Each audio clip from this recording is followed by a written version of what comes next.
हरियाणा के वन, पर्यावरण एवं औद्योगिक मंत्री राव नरबीर सिंह ने कहा कि जिला कष्ट निवारण समिति की बैठक से उनका नाम राजनीतिक कारणों के चलते हटाया गया।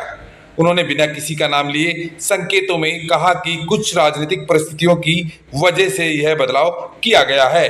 राव नरबीर सिंह ने गुड़गांव को लेकर दिए गए बयान पर प्रतिक्रिया देते हुए कहा कि भाजपा सरकार के कार्यकाल में गुड़गांव का चहुमुखी विकास हुआ है।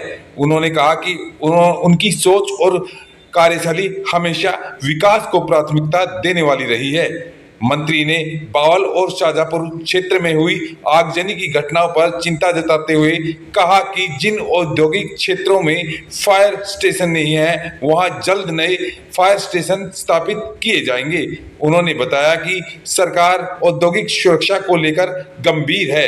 राव नरबीर सिंह ने जानकारी दी कि हरियाणा की नई औद्योगिक नीति 1 जून को घोषित की जाएगी। उन्होंने दावा किया कि यह नीति अन्य राज्यों की तुलना में अधिक प्रभावी होगी, जिससे निवेश बढ़ेगा और युवाओं को रोजगार के नए अवसर मिलेंगे। इस दौरान उन्होंने केंद्र सरकार के 12 वर्ष पूरे होने पर प्रधानमंत्री नरेंद्र मोदी के नेतृत्व की सराहना करते हुए कहा कि भारत की विदेश नीति और वैश्विक स्तर पर देश में बढ़ती प्रतिष्ठा दुनिया में चर्चा का विषय बनी हुई है। कार्यक्रम के दौरान वीर सावरकर जयंती के अवसर पर आयोजित समारोह में कई गणमान्य लोग भी उपस्थित थे। कार्यक्रम रेवाड़ी में आयोजित किया गया था, जिसमें भाजपा विधायक लक्ष्मण सिंह यादव सहित अन्य लोग उपस्थित थे। वीर सावरकर जी की जयंती के उपलक्ष्य में माननीय श्रीनिवास शास्त्री जी ने मुझे आमंत्रित किया था। तकरीबन 1 महीना पहले समय लिया था। मेरा सौभाग्य है कि मैं आज इस अवसर पर यहाँ उपस्थित हो पाया और वीर सावरकर जी को पुष्पांजलि मैंने अर्पित की। मंत्री जी, न्यू इंडस्ट्रियल पॉलिसी की बता रहे हैं आप, 1 जून को आ रही है, क्या विशेष रहेगा?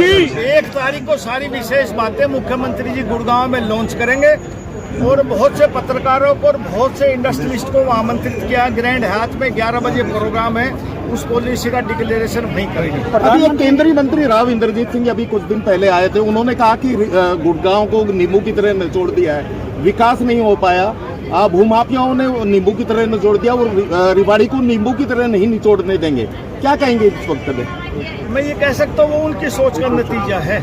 गुड़गांव में भारतीय जनता पार्टी की सरकार आने के बाद बहुत से विकास कार्य हुए हैं जी। अब ये किस नजरिए से देखते हो तो वही बता। मंत्री जी, बीते दिनों 2-3 बड़ी घटनाएं हुई हैं आगजनी की इंडस्ट्रीज में। बावल में कुछ श्रमिक जल के मर भी गए।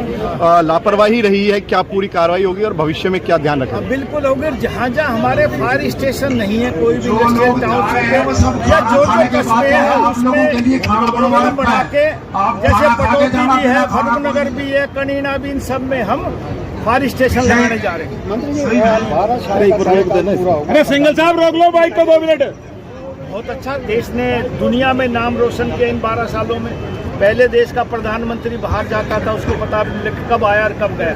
आज भारत का प्रधानमंत्री विदेश की धरती पर उतरता है तो उतरने से पहले स्वागत की तैयारी होती है और आने के बाद महीनों तक इस देश में चर्चा रहती है। भारत का मान सम्मान है, मोदी जी ने बढ़ाया। वन मंत्री हैं, इंफ्रास्ट्रक्चर तो डेवलप हो रहा है, लेकिन पेड़ कहाँ जा रहे हैं? नहीं साहब, देखो मैं एक बात हमेशा कहता हूँ, जब विकास होता है तो पेड़ों का विनाश भी होता है। क्योंकि कोई भी सड़क बनाएंगे, कोई भी इंडस्ट्रियल टाउनशिप बनाएंगे, सड़क चौड़ी करेंगे तो पेड़ कटेंगे, लेकिन उन पेड़ कटाई के बदले में कई गुना पेड़ लग जाए तो बहुत अच्छा रहता है। हम कोशिश कर रहे हैं कि कई गुना पेड़ लगा दें, लेकिन एक बड़ा पेड़ कटने के बाद एक छोटा पेड़ लगता है तो उसको पेड़ बढ़ने में समय लगता है। पहले ग्रीन हाउस कमेटी में आपका नाम था, लेकिन जी, राजनीतिक कारणों से ऐसी दिक्कत मुझे आई।